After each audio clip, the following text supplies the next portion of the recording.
Let me tell you about two guys. Both of them are 25 years old. Both of them make decent money. And both of them have the exact same idea one afternoon while scrolling through their phones. They decide they're going to start investing $1,000 a month into the S&P 500. Same plan, same amount, same index fund. The only difference? One of them actually does it. The other one says, I'll start next year when things settle down a little. 10 years later, the guy who waited finally starts. He's 35 now, still investing $1,000 a month. Still putting it into the same S&P 500 index fund.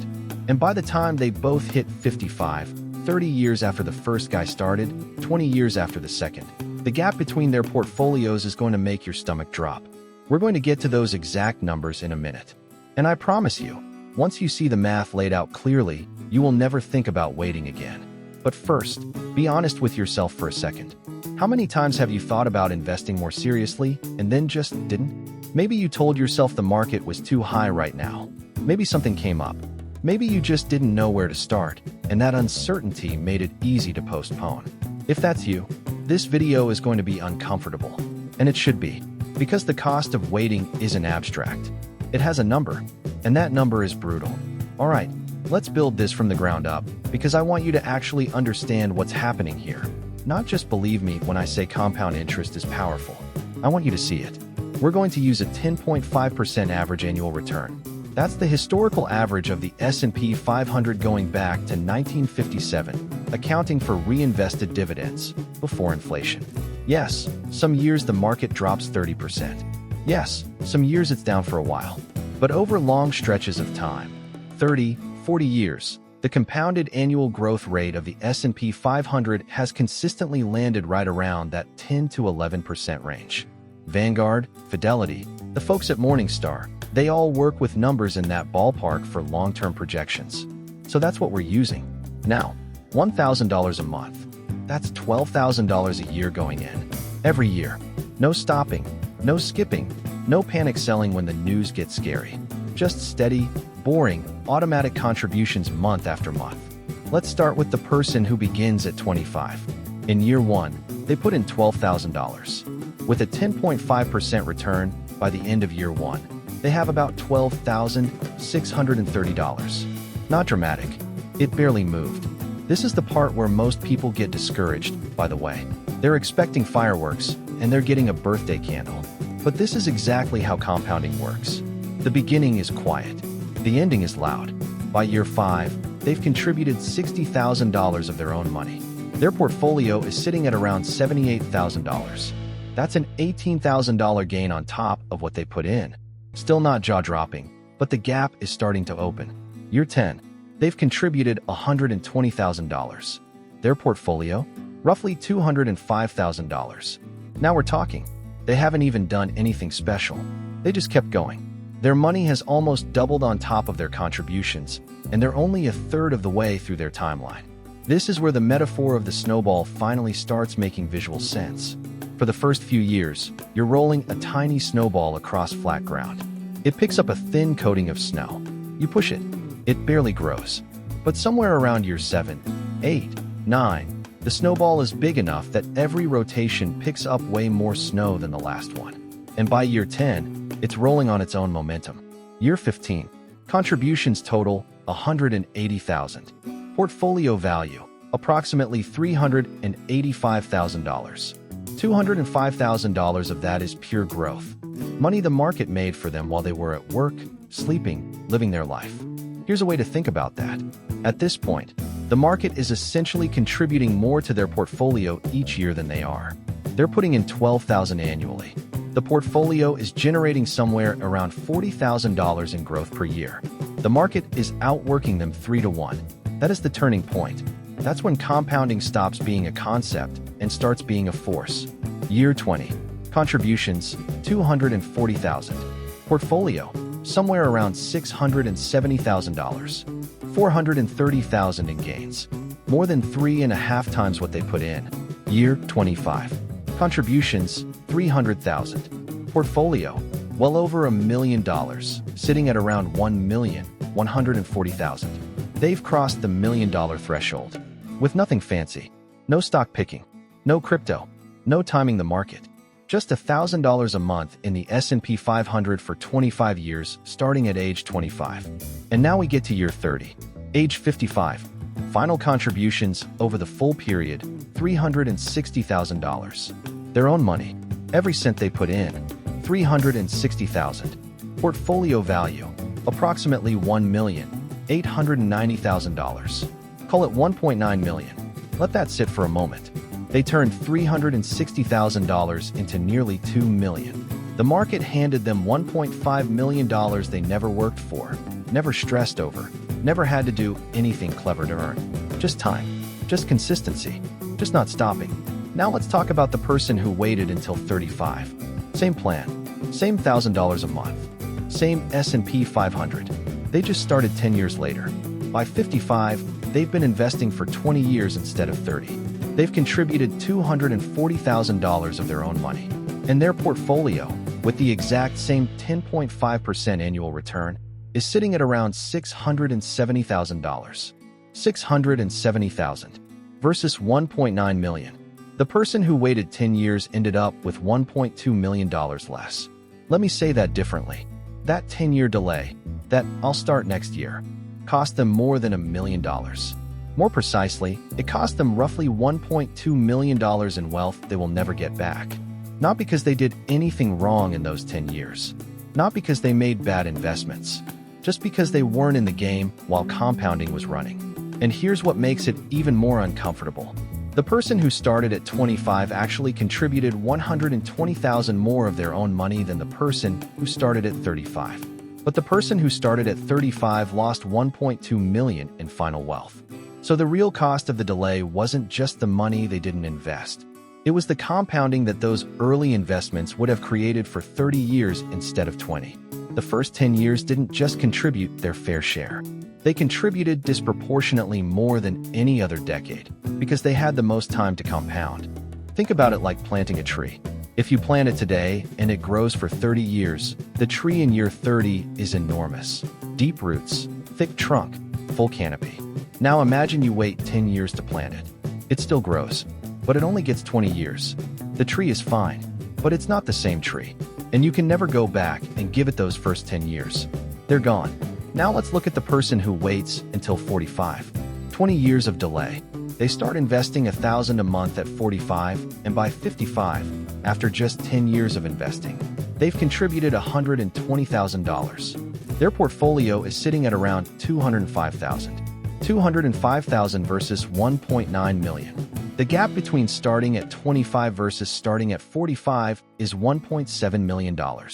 On the exact same monthly contribution, the exact same fund, the exact same market. That's the brutal truth. Nobody in your life set you down and explained clearly. It's not about how much you earn. It's not about whether you pick the right stocks. The single most powerful variable in wealth building is when you start, not how much, when.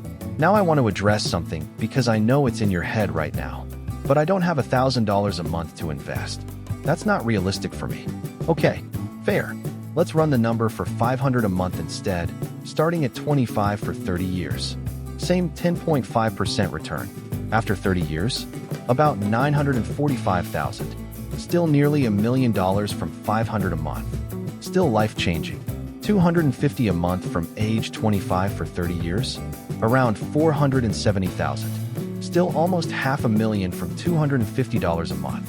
That's less than $9 a day. The amount matters less than the time. That is the insight. That is the thing you have to engrave somewhere visible. Because your brain doesn't naturally grasp exponential growth. Human beings are wired to think linearly. We think 10 years of investing gives you a third of what 30 years gives you. It doesn't. It gives you a fraction because the last decade of compounding is worth more than the first two combined. Let me show you exactly what I mean. Of the $1.9 million that our 25-year-old accumulates by age 55, how much of it came from the final 10 years? Years 21 through 30? The answer is roughly $850,000. Almost half the entire portfolio was built in the last 10 years alone. The math is stacked so heavily toward the end that the early years feel useless. They don't feel useless once you have 30 years of hindsight, but they feel useless in real time, which is exactly why people stop.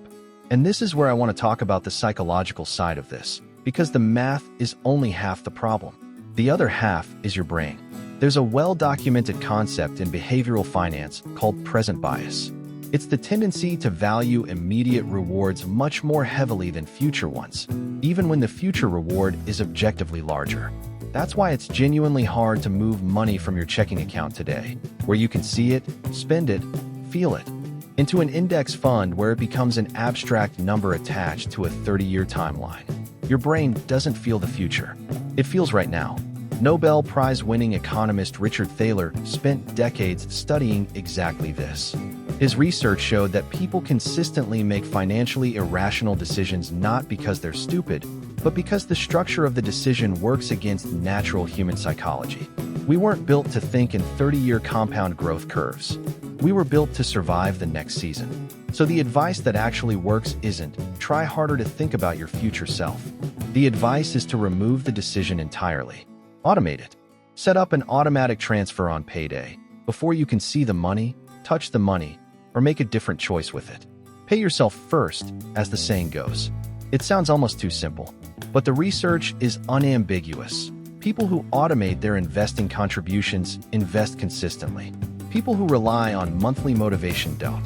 A 2022 study from Vanguard found that investors who had automated their contributions maintained consistent investment behavior through market downturns at significantly higher rates than those who made manual transfers.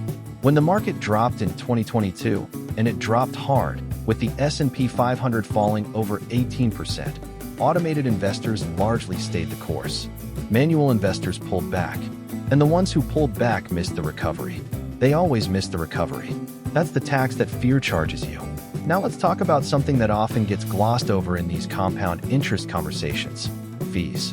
If you're investing in low-cost index funds, like Vanguard's VOO or Fidelity's FZROX or Schwab's SCHB, your expense ratio might be somewhere between 0 and 0.03%, essentially free.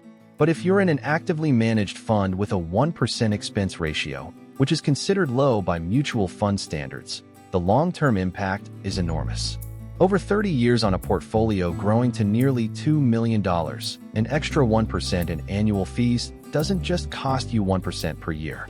Because you're paying 1% on a growing base, including the growth that the fee is eating, the compounded cost of that 1% fee over 30 years can reduce your ending balance by somewhere between $300,000 and $400,000, depending on the growth trajectory. Research from Jack Bogle, the founder of Vanguard, consistently showed that over long time horizons, fees are the single most controllable variable investors have. You can't control the market. You can control what you pay to be in it. Bogle famously framed it this way: in investing, you get what you don't pay for. Costs matter. Simplicity wins. The evidence is not close. So when you're picking your vehicle for this strategy, the recommendation from essentially every independent financial researcher, Morningstar, Bernstein, Malkiel, Bogle, is the same: broad market index funds with the lowest possible expense ratio, held consistently for the longest possible period. You don't need to be clever. You need to be boring and consistent for a very long time. Let me come back to the age comparison one more time, because I want to drive this home in a way that actually changes how you feel about starting today. If you're 25 right now, you are sitting on the most financially valuable thing a person can have. Not connections, not a business idea, not even a high salary. You have time. And time, when it's combined with a consistent investing habit, is worth more than any single financial decision you will ever make. Wasting your 20s is not a rite of passage. It's the single most expensive financial mistake most people make, and they don't even realize it until they're staring at 60 with a fraction of what they should have. If you're 35, you haven't missed the window, but you have missed a decade. The right response isn't shame, it's urgency. Every single month from here forward is worth more than you think. The compounding curve is still steep from 35. Your portfolio at 65 after 30 years of investing from age 35 will be just as large as the portfolio we've been discussing. You still have time. You just have to start. And if you're 45, I'm not going to sugarcoat it. The math is harder, but harder doesn't mean pointless. 200,000 in a portfolio at 55 is not the goal. It's a foundation. Pair it with reduced expenses in retirement. Delay Social Security to maximize your benefit. and that foundation becomes something livable. The worst thing you can do at 45 is decide it's too late and give up entirely. Because the math on doing nothing is zero, and zero is always worse than something. Here's what I want you to do right now, today, before this video is over and the dopamine fades. Open your brokerage account. If you don't have one, open one. It takes 8 minutes. Fidelity, Schwab, and Vanguard all offer free accounts with zero minimums to open. Pick one, then set up an automatic monthly transfer. Whatever amount you can actually commit to without breaking it. Maybe it's $1,000, maybe it's $200, maybe it's $75 while you're paying off debt.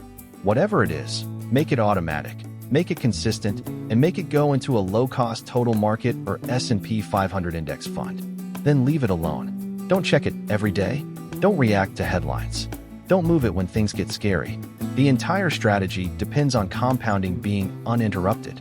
Every time you panic sell, you don't just lose the growth you had. You lose all the future growth that would have built on it. You restart the snowball.